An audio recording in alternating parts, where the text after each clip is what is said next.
thank you so much as well to everybody for your engagement in our earlier session.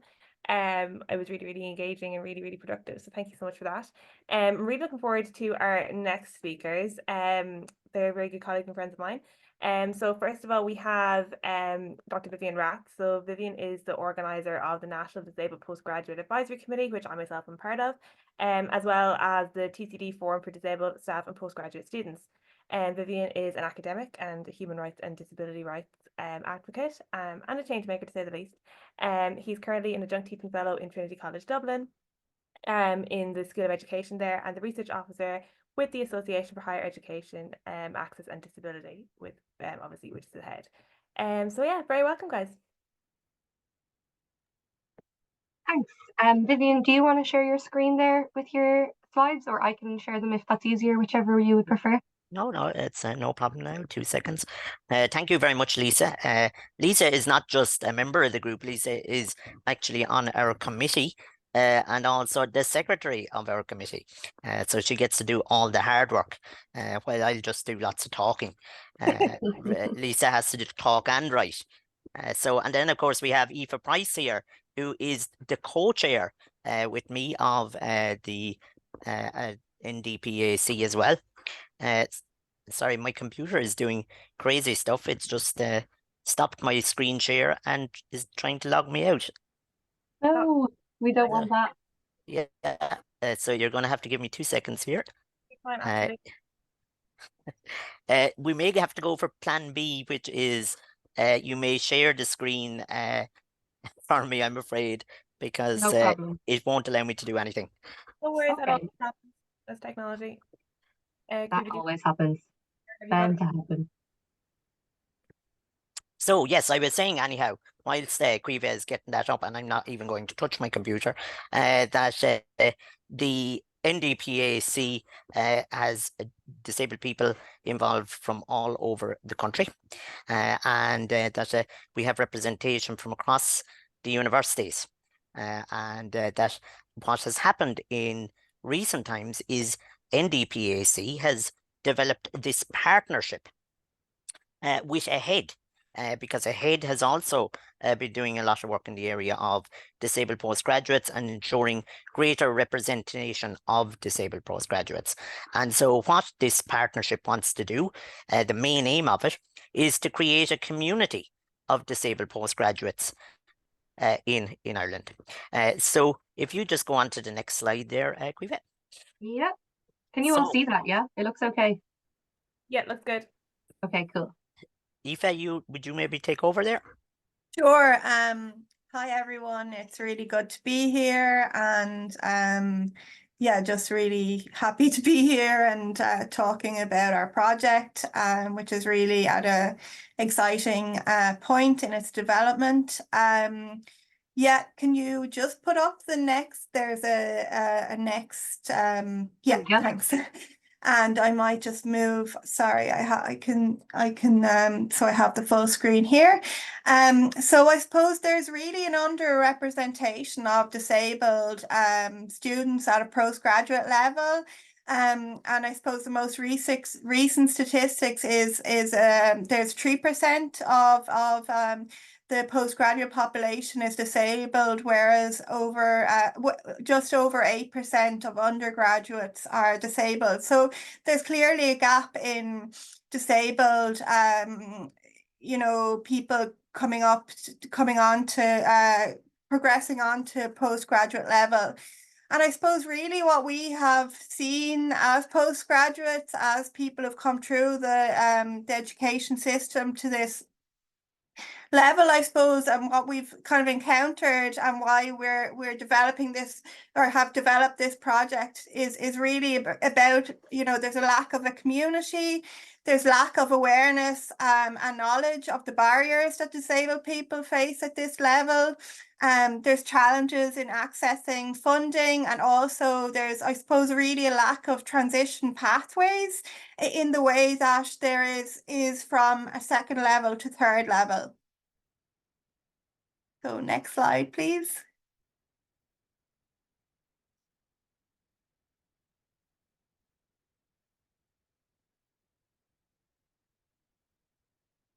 Vivian, I'm not sure, was I doing this slide or were you, or? You're muted, Vivian, Yeah, sorry. wouldn't it be lovely if I was muted all the time? I'd say many people would say that. No, No. absolutely, Aoife, that there's a campaign to increase the awareness of disabled postgrads. So that's what NDPAC started at. So in 2019, NDPA was originally established, and that it was to increase that awareness of the need to increase that representation. It was established of a group that isn't rarely heard from or engaged with. The slides have just jumped ahead a little bit there, Guiva, I think. Okay, thank you. And as a group, we're organised, led and comprised of disabled people. And that's really important to us, that disabled people are leading the way in this and are driving on this whole project and process. And the group is made up of postgrads and early career researchers. So what does that mean? That's people who are done their PhD or done their masters, are going on to employment, and that are perhaps going on to other kinds of work in terms of other kinds of research. So next slide, Caoimhe, please. So some of our achievements over the last couple of years have included campaigning and successfully campaigning to there is a KPI. What's a KPI? Well, basically a KPI is a target or a key performance indicator in relation to disabled postgraduate study. And so that's now in the National Access Plan. Guys, I don't know if you can hear my computer doing all kinds of things in the background there. No, hopefully not. No, you're all good. No. Okay, that's grand. Sorry about that. So that's really important because now it's in the national strategy. And so this is something that now colleges have to work on to ensure greater representation of disabled people at postgraduate level. So then HEA and the NDPAC were involved in a joint conference in 2023. And that was the first disabled postgraduate conference on the topic. And other aspects that, of course, we had in 2023 is HED invited NDPAC and its members to their conference to present a keynote presentation about a keynote workshop about what the barriers are to postgraduate study. And there's other work that has been involved. The big thing now, which we're really celebrating here today, is this partnership between HED and NDPAC. So if you jump on a slide there, please. So here's an example. We have met with Minister Harris a number of times, and here was one of the most recent occasions when we met with Minister Harris to discuss the need to improve the representation of disabled people at postgraduate level, but also in all other aspects, because there's a postgraduate life cycle. So we have to ask ourselves the question, well, what are the barriers preventing disabled people from going on to postgraduate? And then what are the barriers that exist during postgraduate that are preventing disabled people from enjoying it, being successful and fully engaging? So next slide. Yeah, I'm So happy. what is all this part? Yeah, you Oh, go ahead there, sorry. Aoife. Yeah, Yeah. I was just going to say I'm happy to come back in for this slide.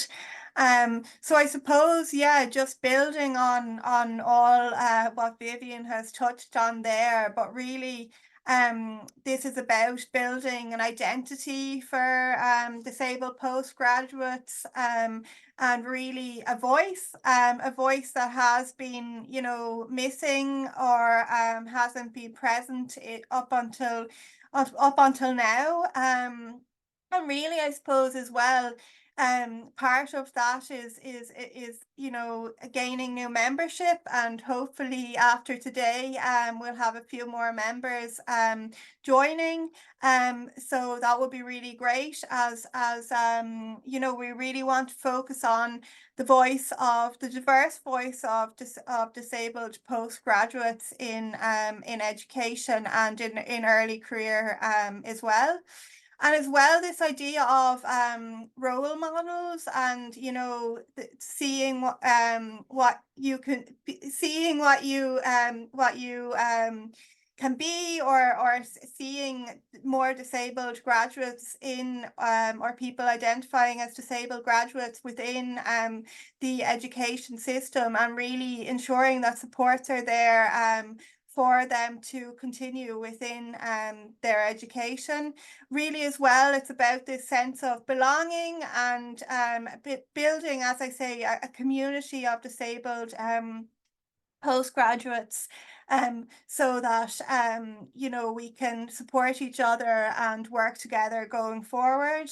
But yeah, I suppose yeah, this really, I don't know, Vivian, if you want to come in and kind of emphasize any of those points a little bit further, or develop them. I'm not sure. Well, this is it, and I think that it's really important to note that this is an ahead NDPAC initiative to build this community. And one of the things that we have found through our work with NDPAC is that there's a lot of loneliness and feelings of isolation among disabled people engaging in postgraduate, because often you are, and I've been a postgraduate, that often I was the only person in a particular class or in a particular area, and in some people they're the only person in their department who is studying postgraduate and who has a disability, and so it can be quite isolating. And so the idea here is to link as many people as we can up in order to create that community and develop that sense of community and belonging. And by doing that, we, in a way, create role models who can act as people there that have shown that they can do it and they did it, and with the right supports and what those supports were. And that through that learning together, then we can share that and work together on it. So that's one of the aspects around the community part of this partnership. Okay, Aoife, or Quiva, maybe you'd move it along.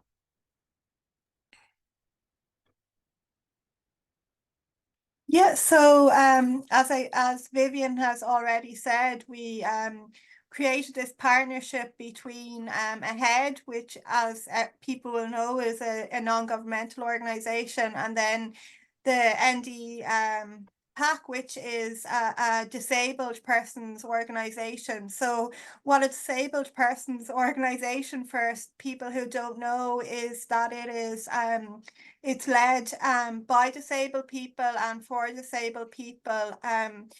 So it's by definition a disabled persons organization is led and run by disabled people. So as we are all disabled postgraduates, we qualify to be a DPO. And that, I suppose, is connected to the, I don't want to get into legislation or anything like that, but it's connected to the United Nations Convention on the Rights of Persons with Disabilities, who DPOs are really seen as key in terms of influencing policy and procedures at national and international level. They're seen as a key player in the arena, giving, I suppose, particular significance to that. So I suppose how we came together, you know, we met on a few occasions, and I suppose really worked to identify alignment of our values between the groups. Then I suppose as well, we really developed a memorandum of understanding between the two groups, and how I suppose we would work together going forward. And then also we created a 3-year project plan and funding proposal, and Vivian is going to bring you through the details of that just now. Next, I think that's the next slide. Yeah, Quiva, next slide, please. Okay, so there's as Aoife mentioned, we actually held 2 sessions in June between NDPAC committee members and AHEAD. And those sessions were facilitated sessions, independently facilitated, to actually identify the areas of alignment that existed between the two groups. Because we weren't just going to form a partnership without any basis or foundation for forming that. And so over the course of 2 long days, during June, we identified the pros and the cons. We also identified what we believed in and our principles, and we saw that there was alignment, and that's what we built our memorandum of understanding on. So next slide, please, Caoimhe. So we developed this 3-year partnership plan, and really I'm not going to go through every detail, but basically that year 1 will look to foster a sense of belonging by establishing the NDPAC AHEAD partnership and community. Year 2 will influence policy development by amplifying the lived experience of the diverse voices in the community. And then year 3 of that partnership will look to sustain the community to make a lasting impact through engagement in the higher education decision making.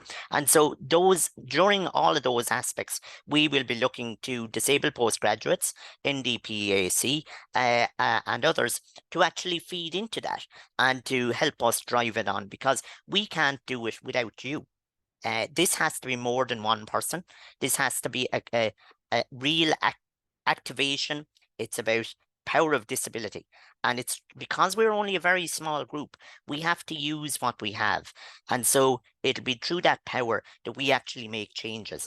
We've already, despite being such a small group, we've already made changes, and really it demonstrates that the power of coming together. So next slide, please, Caoimhe. So we're going to have a breakout session now in a few minutes. And during that breakout session, it's going to be an opportunity for us to meet each other and to have a chat. I know there's some people, there's undergrads here and there's postgrads, and really I'm sure there's many undergrads who might be considering a postgrad. So we're going to come back to these questions that we're going to talk about in a few minutes, but one of the ones I just want you to be thinking about them. And so one of the questions is, what we'll be putting all of these in the chat, so don't worry. We're going to have our panel discussion and hear the real voice and lived experience of postgraduates, but I just want you to be kind of thinking about these questions whilst you're listening to the postgrads. So one of the big questions though is, what should a disabled postgraduate community look like? Now, it's a really broad question, but the reason we decided that we wanted a broad question is because we want to think much bigger. We don't want to narrow that thinking. We really want to hear your views. Caoimhe, next slide. Some of the other questions, and again, don't worry, we'll be putting these in the chat. So what should this AHEAD NDPAC partnership be focusing on? And these are not, you don't have to give really long answers for these. This could be just like bullet pointed. Well, it's actually 3. What events should we be considering running? And then finally, what supports do you want to see for disabled postgrads in colleges that maybe are not there? So just have a little think about those whilst you're listening to our postgraduates sharing their experience. So next slide, Caoimhe. And so we've just put some resources there for you when you can have a look at the slideshow later. And these are some of, we have the AHEAD have a brand new launched postgraduate webpage with a huge amount of resources on it and reports that have been published by NDPAC, by the HEA, by AHEAD, and there's lots of other things there too. But now, Caoimhe, I think we're going to move on now to our panel discussion. And thank you.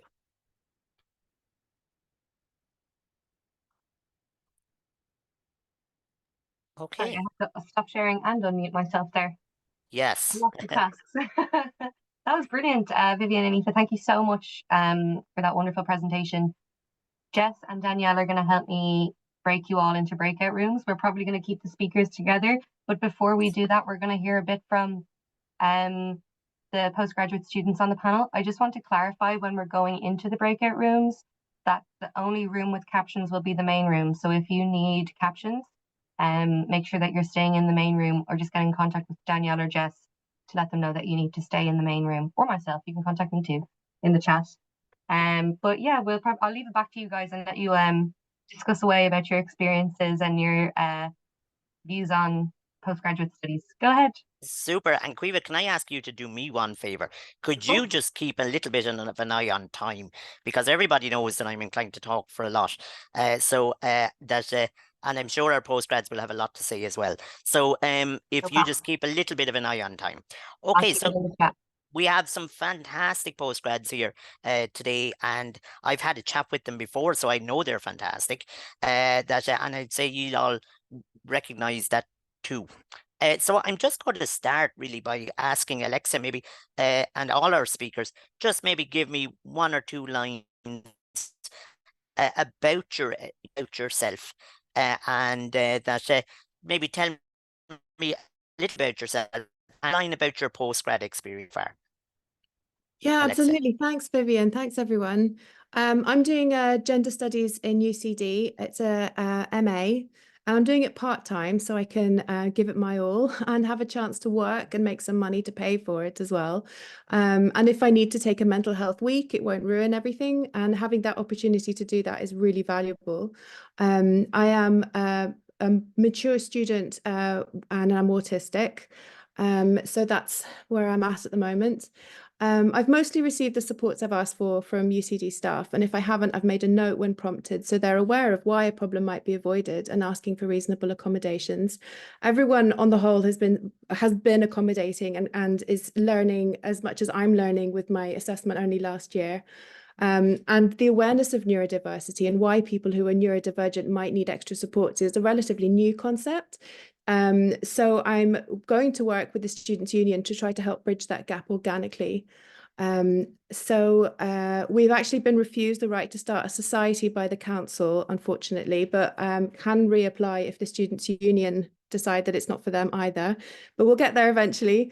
I'm doing a social policy HDIP in September when the MA finishes, and I'm going to apply for IRC funding in October to see if I can begin a PhD about neurodivergent women's experiences in later life, which is my particular area of interest. And it's an under-researched area, and hopefully that. Okay, Alexa, we're going to move on because I think you've broke up on us there for a second. So we'll come back to you in a minute. But Sarah, maybe you'd like to just give me a quick line or two about yourself and your experience. Hi, thanks, Vivian. Hi, everybody. Yeah, so I'm actually quite similar to Alexa. We're both in the same MA in UCD, so gender studies.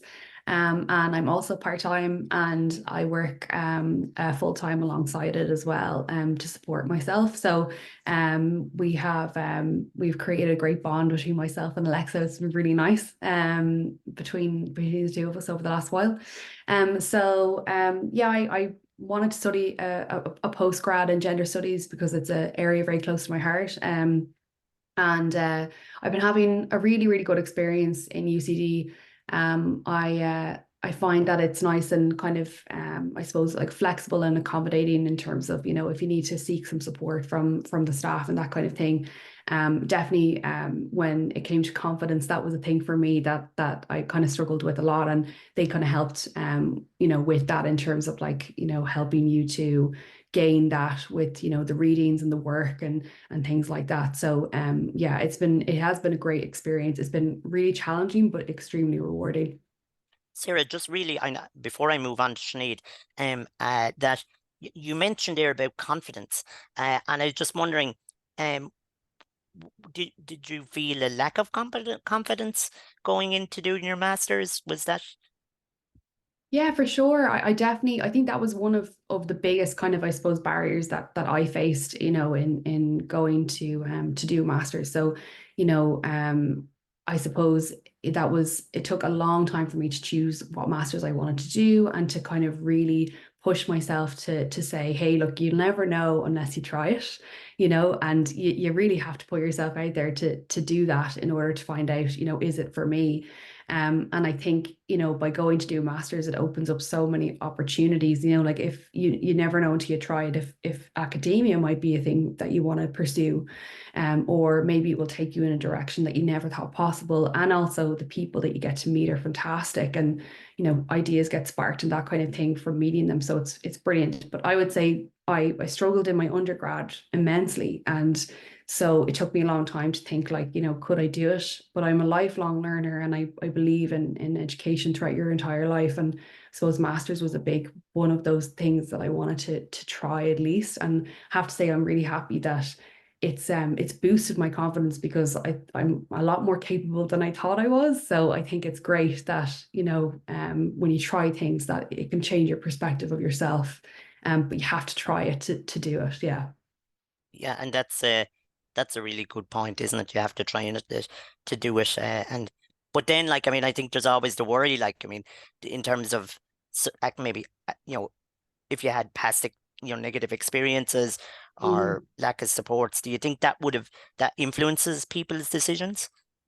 Absolutely. Like, I think it's hard not to, you know, consider the different experiences that you've had before, you know, and I think for me, you know, I suppose my motto was always, you have to take the good with the bad. That's how I try to reason with, like, maybe if I've had a bad experience in the past. But I think that, yeah, I think there's a lot of barriers that we could consider, and definitely making it accessible for people in, you know, different ways, and, you know, not treating like groups so homogeneously, and really trying to understand like different people's lived experiences. I think that's something I fundamentally learned from my master's. So, like, you know, now I look at education in a completely different way. But I could definitely see how, like, people would be put off or, you know, intimidated, like so many different things to consider there for sure. Okay. Sinead, you're doing a PhD. You have taken the longer option. Yeah. Tell me a little bit about yourself. Why did you decide to go on to PhD, and maybe a bit about your experience? Okay, perfect. So yeah, I am doing a PhD in DCU. So I decided, for some reason, I was doing an undergrad in online education, and I finished that in May. And while I was in my final year of the undergrad, I decided it was a really good idea to apply for a PhD at the same time. But I got into it, which was great, and then started my PhD 10 days after finishing the undergrad. So now I kind of regret that a bit, and people did say have a break, but I didn't. It's done. So because it's a PhD, I don't have classes as much as maybe I think you might have in a master's program. So I spend a lot of time sitting here in this exact space on my own with no one to talk to, just doing the research, doing the reading, and it can be very lonely. And I think that's a really important thing you were talking about that earlier, Vivian, about community in postgraduate, because the loneliness can just be so overwhelming and no one to talk to about what you're doing and how you're doing it. So I find that a real barrier to my research. However, having been an online education student, I'm kind of used to being a little bit lonely, and that is what I'm researching in my PhD. Another thing I find quite difficult, and Alexa mentioned it there as well, I applied for Irish Research Council funding, and I found out this morning I've been turned down. And unfortunately, I missed out on it by 5 points, which was really upsetting. And I was actually sick when I applied for it. And I knew at the time when I handed in the application for the funding, I knew I hadn't done my best. So now I have that, oh, if I hadn't been sick, maybe I would have got that 5 points. You know, you have that, it's like the disability tax, isn't it? That if only I hadn't been sick, or if only they would have given me more time, I could have done better. I might have got that. And missing out on that Irish Research Council funding means having to pay more fees, means having to maybe work next year to be able to afford to live, which then adds that pressure again, that pressure of trying to find the time to apply again and find the time to do the PhD research, to apply for this, and now to work to afford to do all this. So it's just this constant pressure, which is such a barrier, I think. And I really think funding should have a disability stream. That's my main barrier. And do you know, I'm firstly, Sinead, I'm sorry to hear that you didn't weren't successful with that, and it is really deeply frustrating when you know perhaps those barriers are not taken into consideration, or perhaps that you don't get to feel that because of those different barriers, that you're not able to make that full attempt that you want to make on it, and I think that's and it's not being taken into consideration.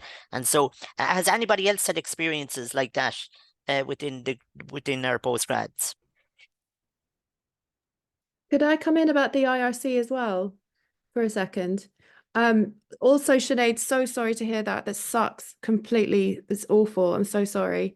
One of the things also is that you can't apply if you've got a degree result of 2.2 or less. I think you have to have a 2.1 or above in order to apply for this particular funding. So that affected me. I was going to apply last year, and I'll apply this year with my master's qualification. Hopefully it'll be 2.1 or more. But one of the reasons I got 2.2 in the first place, because I was doing was unassessed, and I was all over the shop with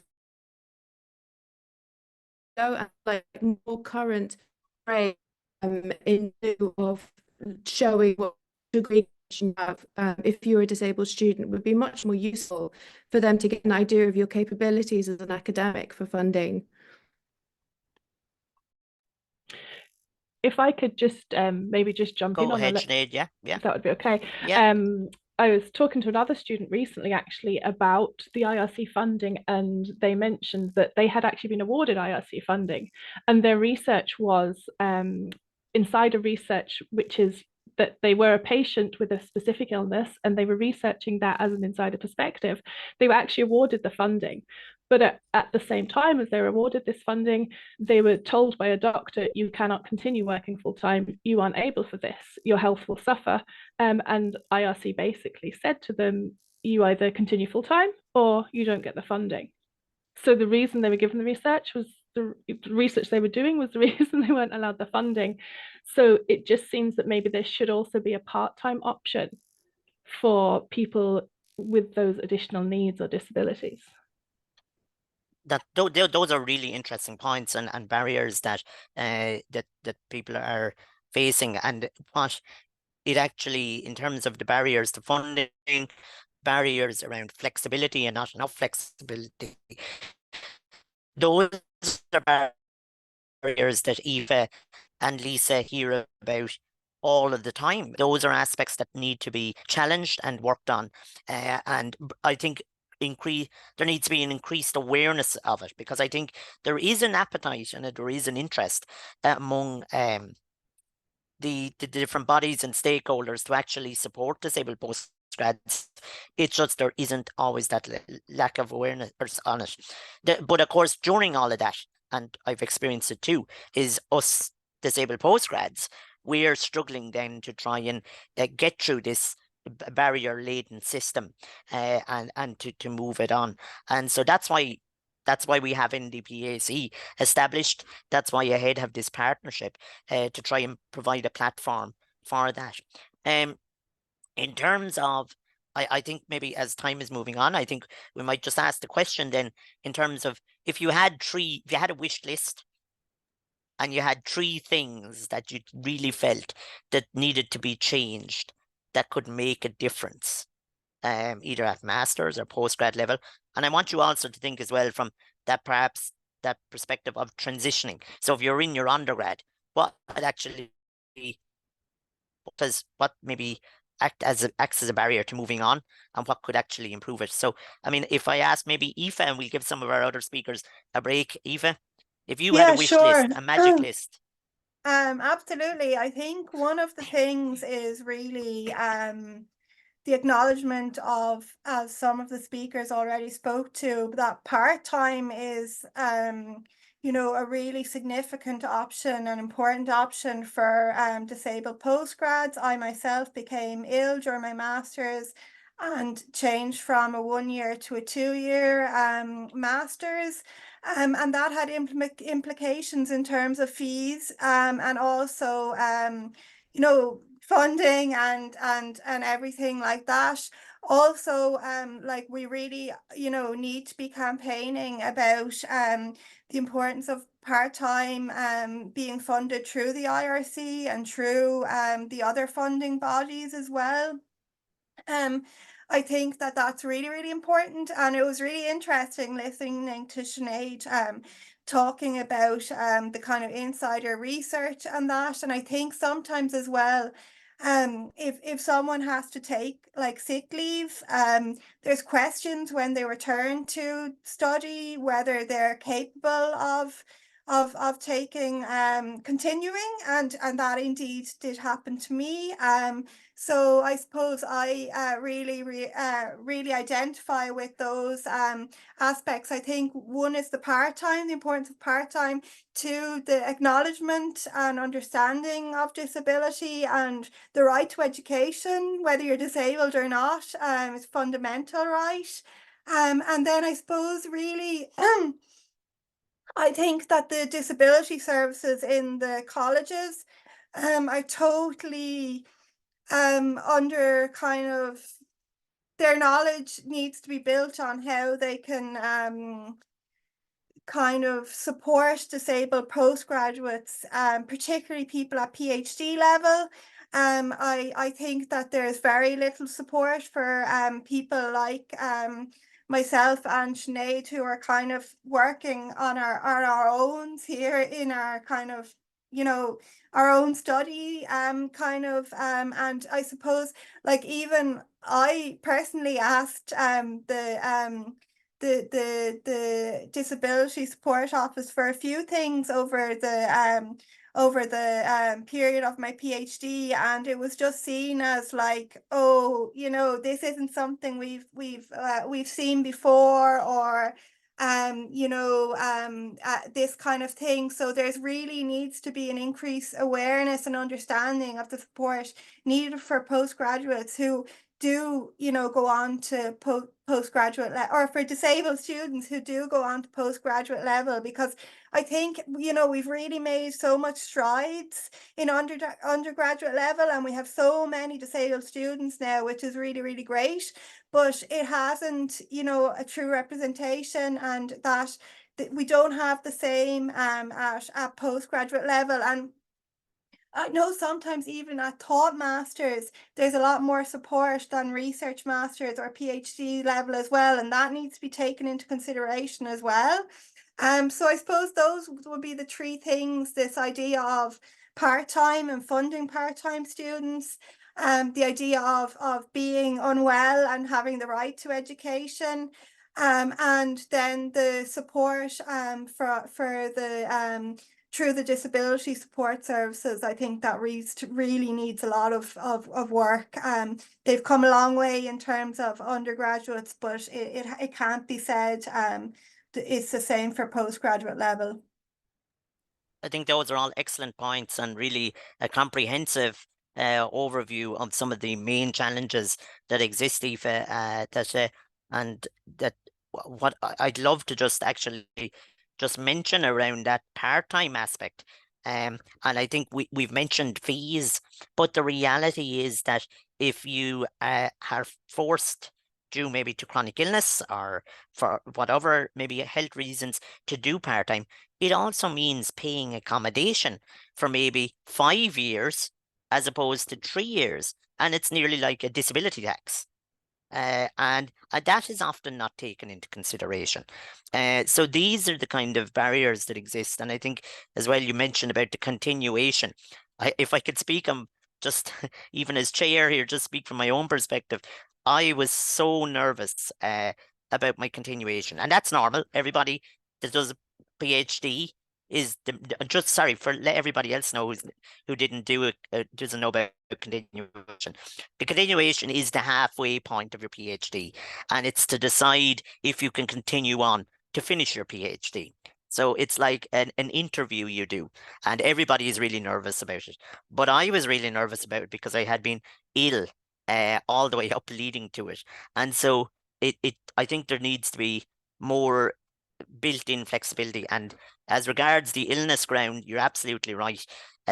If you you need to take illness leave, you have to apply for a period of 3 or 6 or 9 months. Then you can only take X amount of time out during your research. And so these are all extra concerns and worries for research postgraduates as well. Okay, so that's enough talking out of me. So maybe Alexa, I haven't heard what would your ideas be? Maybe 3 on the wish list, or maybe some other comments you have. Honestly, I actually think they might have been mentioned already by the people in our group. Okay. But I think just hear to everything everyone's saying. This is brilliant, and I'm so happy to hear all of this, because it's verbalizing things that I know are needed, and just to speak it on a platform like this and with people watching, and I really feel like change can happen when we come together and we try and talk about everything openly like this. I think that's a lovely statement, Alexa. I'm just going to jump over to Lisa Flynn. So I know, Lisa, you're chairing the whole conference for the next 2 days. So I'm sure you've been doing a lot, but you are in a particularly interesting position, and have been in terms of that you are doing a professional master's. Your postgraduate was in teaching, and then of course you're the first teacher to come straight out of college as a wheelchair user. Would you like maybe, Lisa, to maybe highlight some of the particular barriers that exist in maybe the professional masters, and how that maybe is a little different maybe than PhDs or maybe study masters, etc. Yeah, absolutely. And thank you, Vivian, for that introduction. I'm certainly wearing many different hats this week, I think. But anyway, yeah, so as Vivian said, I recently completed my professional Master's of Education in Maynooth as a primary school teacher. And being a wheelchair user, I'm actually the first wheelchair user to graduate from Maynooth as a primary teacher, as a wheelchair user. And I may also be the first to do this nationally as well, as was kind of, I kind of developed as I saw that throughout my master's itself. So I did my undergrad in Maynooth as well. And when I did my undergrad there, as I think it was kind of already mentioned, it's kind of like you're in your own little bubble, you're kind of able to complete your degree at your own pace and you get it done, and that's fine. But when I started doing the professional Master's of Education, which is obviously much more placement focused, the physical barriers that I was facing kind of became a lot more obvious and a lot more prevalent. And it was only at that point then that I kind of thought to myself, as I'm sure many of us who have a disability at third level kind of experience, I kind of thought, is this a course that's actually meant for me at all? Is there a reason why I'm the first wheelchair user to do it? Maybe it's not something that I can achieve. So some of those kind of barriers that kind of took place were around placement and kind of the physical environment factor. Obviously, being a wheelchair user, there are certain accessibility requirements that I have in order to get from A to B. And certainly when the Gaeltacht kind of came into factoring in the masters, that's when it kind of became obvious to me that this hadn't been looked at through a wheelchair user lens before. For context, when I was in first year of the PME, it was all done on Zoom because it was still in the middle of the pandemic. So everything was kind of on Zoom. And again, as kind of was highlighted earlier, this was like an approach that I felt really suited someone like me. And again, I think it's also really important to state as well, when these things are talked about, looking at making them more accessible, it's not to favor, disabled students. These are things that can benefit every student. I think everyone benefited from being on Zoom at that time because everyone was on an even keel, so I think that's one thing that's really important to factor in as well. But however, then when, unfortunately, I think we can all agree, unfortunately, when everything reverted back to pre-pandemic times and everything went back to being in person, it became this massive issue with talking to my lecturers and my department heads, and even the Department of Education as a whole, of how I was going to attend the Gaeltacht. Obviously, Gaeltachts are stereotypically in very rural areas, so I had to factor in if I would need a PA, how I was going to get that, how I was going to get transport from the college to the host's house, the host family's house every day, because everyone else would be taking a minibus and that wouldn't be accessible for my wheelchair. Even finding somebody's private house who's a host family that would be wheelchair accessible was a massive issue. And this was a massive source of stress for me right up until a week and a half before the Gaeltacht was due to take place, Easter last year. So it was really, really stressful. I went and visited a house that I was told would be accessible, and sure enough, they did have a ramp up to their door. But when I got as far as the top of the ramp, there was a huge lip up the door frame, so I couldn't get my wheelchair into the house. So this was a whole toing and froing situation for so long. And eventually I was granted the accommodation to actually once again attend on Zoom with Guidor and Donegal. So they would have their in-class session happening in person and I would Zoom in. And obviously at the time, for myself and my family, it was a huge, relief that I was allowed to do this on Zoom, because everything has been really, really intense leading up to that moment. But now I think, now that I'm graduated and I kind of have time to reflect, I think it's a stereotypical example of the disabled person in the situation having to go with the consolation prize of an experience, rather than everyone being on an even keel and me having the same experience as my non-disabled peers. And again, there was no one really to blame for it, only for the fact that it had never been looked at through a wheelchair user lens before. And I think that, moving forward, I hope, and I know for certain that there are wheelchair users in the course this year starting out, so I would love to see that hopefully some sort of progression can be made from my experience, and that, they can look at what did work for me, what didn't work for me, and hopefully make it a more accessible course, because I mean, I am the first wheelchair user to do it, so obviously there are going to be little knots to be ironed out, but I certainly don't want to be the last. So apologies for the really long story, but I just wanted to give context. I'm hoping that we can progress as we move forward, hopefully, for students to come. Absolutely, Lisa. And I think with so far, as I mentioned earlier, that we have been successful, and that's because as a group we've taken a solution focused approach. So we identify the barriers, and we actually provide recommendations and solutions to do it. And who better to do that than the people who are using the service and facing the barriers? So that has been really successful, and that positive approach has actually resulted in our ideas being taken up, and we've seen where funds already, scholarships, have actually added a stream for disabled postgraduates. The Hardyman Fund in Galway has a scholarship there as well for disabled postgraduates, our PhD researchers. So there is change happening, and which is always positive. Okay, so I think we're just at about 1:15 now. So before we finish up, does anybody want to add any final comment? Okay, I don't think so. Can I just note that there has been a huge amount of chat, yeah, go ahead, Lisa. I was going to say, it's brilliant to see all the engagement in the chat. Absolutely. Yeah, there really is, and it demonstrates the sense of feeling, and how people relate to what our speakers have been saying. For instance, Michaela has said that that is so true, Vivian. It really is isolating being the only one and feeling like you don't belong. Zoe is eager to get going and has mentioned that has registered with the group, and we'll be in the breakout session. We're going to get the opportunity to have a chat together, so that's important to say. We've had some other comments, like let me just say, Dara has supported, that was in relation to funding and aspects like that being a massive issue. Elizabeth, hi Elizabeth, so many insightful points. We see this in Australia too, so including a friend of mine who wasn't able to take leave during a chronic health flare-up, as that would lose her scholarship payments. And that's always such a worry. And it's just the stress and anxiety associated with worrying about it, I think. And so there's often a lack of clarity. And DeWitt has said that knowledge within disability services needs to improve. Quiva has noted that when we're talking about part-time courses around the transport costs, so the extra transport costs associated as well, maybe around that.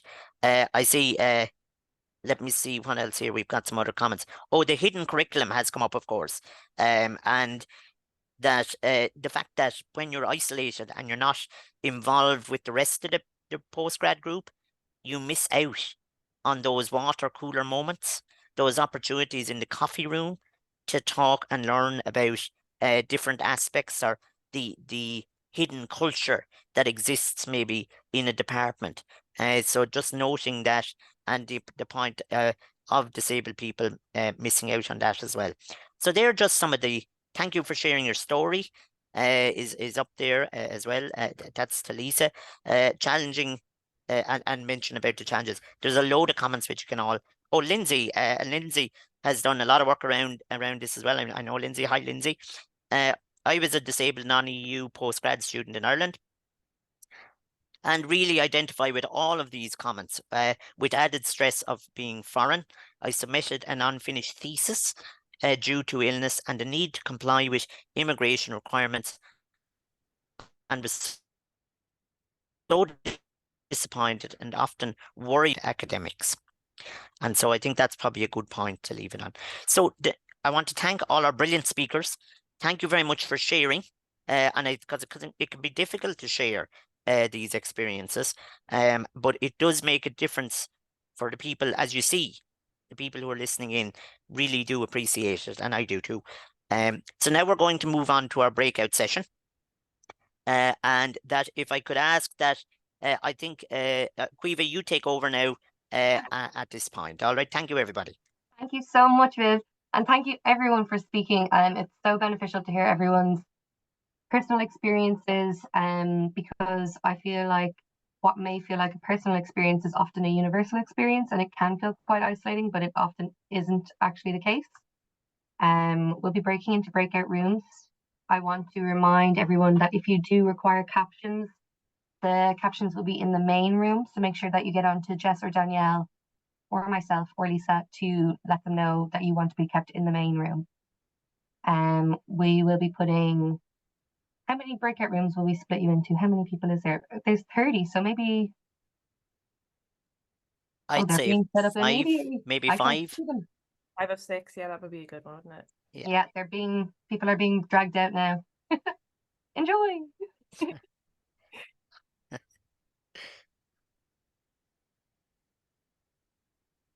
Cool. I think that's everyone joining now. So we're going to stay in the main room, I think. Okay, great. Okay, so hello, everybody in the main room. Everybody in the main room. Okay, so actually, I think the majority of people in the main room are actually postgrads or have done postgrads or involved in postgrads in some shape or form. So that it's an opportunity as postgrads or having done it or etc. to actually discuss these questions. And so I might maybe Lisa, would you like to chair this session, and I'll keep a few notes as well.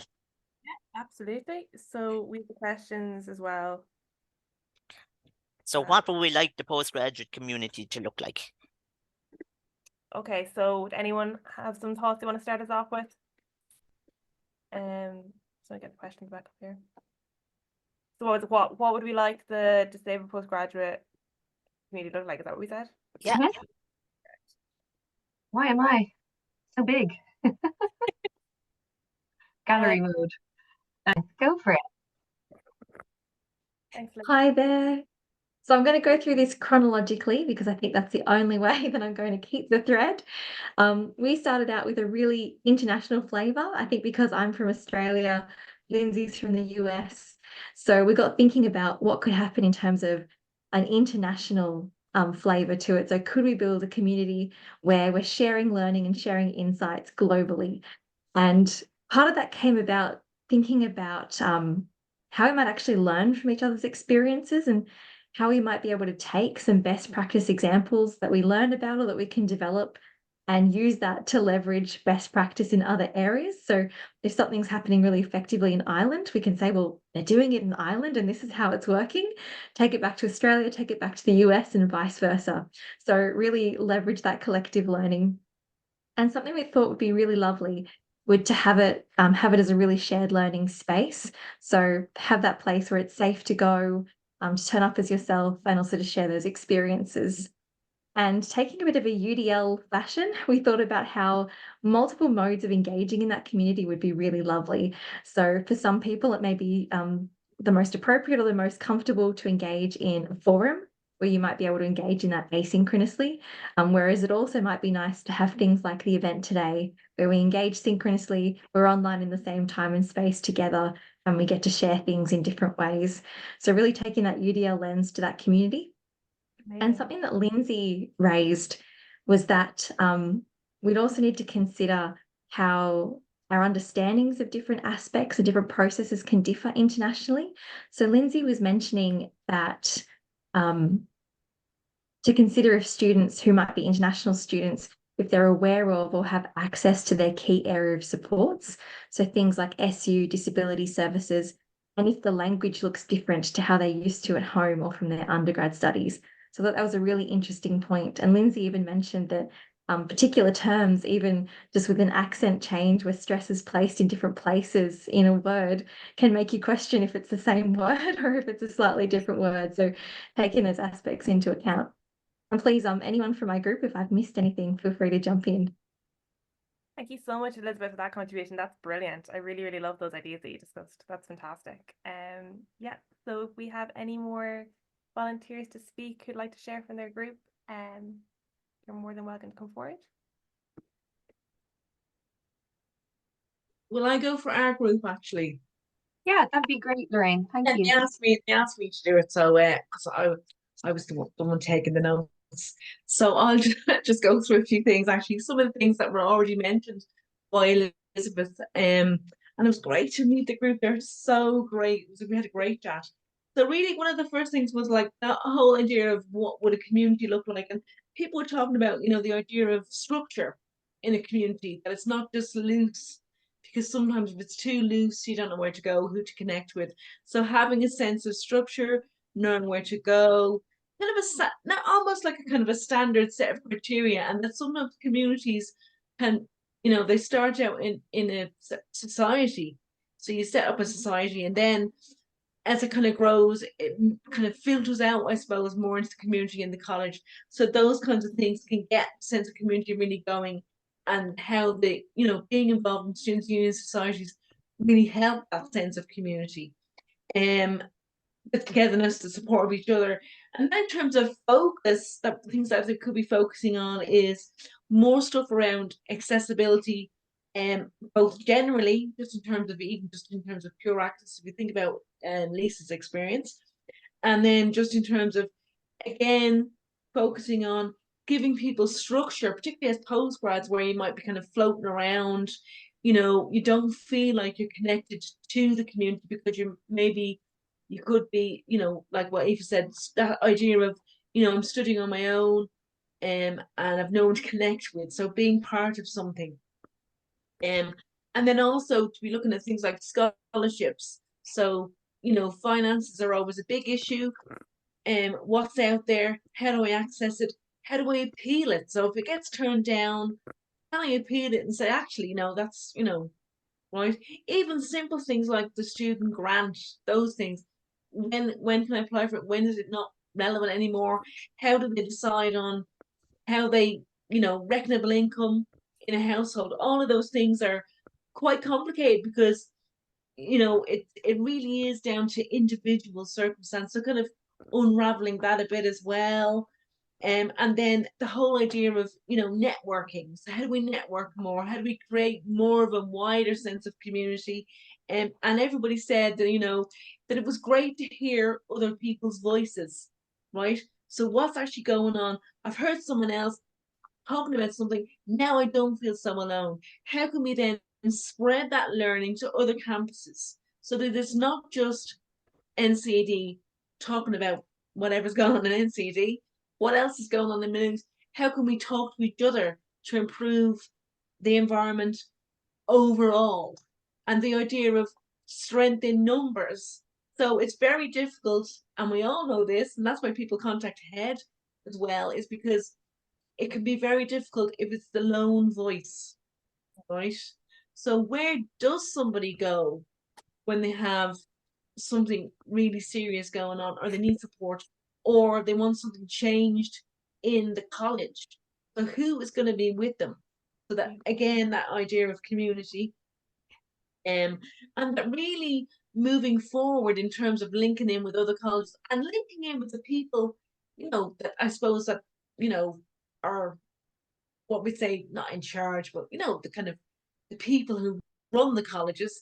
How do we actually work with them and think about things in terms of problem solving? So on the one hand, you're going to highlight issues, but how do we actually think about solving problems? And again, because people on this call have the lived experience of how their disability affects them in different ways, is that bringing that experience to the table and going, actually, if this was done, this would solve the problem, not only for me, but loads of other students. So back again to the whole idea of Dara's and Richard's talk earlier on about the whole idea of how UDL as a thing, as not even a concept, because it's a real thing, it's tangible, right?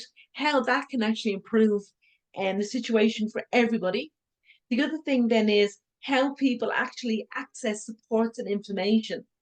So often in the college, people, for a number of reasons, may not actually know that there is support in the college, both in the disability service and then what's actually available within the wider campus and community, right? So how do people actually get information? Is it online? Is it through posters? How is information disseminated and how do people get it? Because you don't know what you don't know. You find out accidentally, oh, I've been involved in this. Or yeah, I didn't know about that. So kind of looking at those things as well. And even things like a guidebook, how to get help. Could that be something? Is that something that we could do in conjunction with USI, for example? Right? A guidebook. Even TikTok was mentioned as well. Because really, in order to make informed decisions about where you want to go in your education, whether that be as a, I mean, many people on this call are still undergrads, and the idea of thinking about, am I actually going to move forward? Is a postgrad actually for me? And what helps you make the decision around the right course and all of those things is having the information in advance. Because there's nothing worse than doing a course and thinking about a course, not understanding the different elements. Because often, even if you think about going to the Gaeltacht, right? It's in advance. Did you know, oh, I'm going to have to travel. I'm going to have to go to the Gaeltacht. Can I actually go there? And that may not even be just about purely physical access. Could be other things going on that would actually make you decide, actually, no, I'm not going to go, right? Or I am going to go. I want to go. So Lorraine, yeah. Lorraine, Quiva Yeah, has given sorry, me Jen. a 30-second warning here now, so I Grant, think okay, yeah. So that was kind of basically it in a nutshell. Sorry. Yeah, so that's basically it, really. so. I don't think we're going to be able to. Quiva, are we going to be able to get to the other feedback? Maybe if we ask the question, does anybody have something to add that hasn't been added yet? I think that's a really good way of doing it, Viv, because everything is so important to consider, and I think everyone has really good ideas and suggestions, but please do come forward if you have something new that hasn't been discussed yet, and then I will release you all for lunch. Okay, yeah. Okay, so does anybody have something that perhaps hasn't been raised yet that they think, is really important to make sure that we get it out there? Okay. Amazing. I don't think there's anyone. So just from my perspective, from as the postgrad research officer and of course co-chair of NDPAC, can I just say, Quiva, thank you for allowing us to have this session today as part of the event.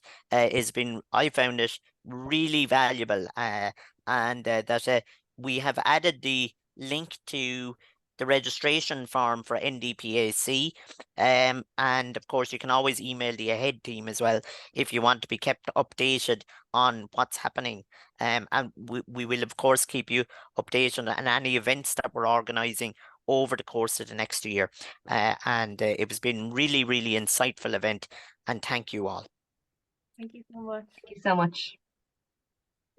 Everyone's contributions. I'm actually blown away by that talk. I don't know what to say, other than it's lunchtime. And you are all free to go for an hour and 45 minutes. Is that right? No, it's not. Don't listen to me. It's from 2:30 till 3:45. I can tell the time, I promise. I just don't like to. So we're back at 3:45, just to be extremely unclear to you all. We are back at 3:45. See you all then. I hope you enjoy your lunch and your break. If you're at a watch party, there should be pizza, unless I saw Trinity eating it all. Unless they have scoffed it all on you and there's none left. But if you're at a watch party, please do enjoy the pizzas. And I wish I could deliver a pizza to all you guys at home, but I don't know your address. So enjoy your own lunches.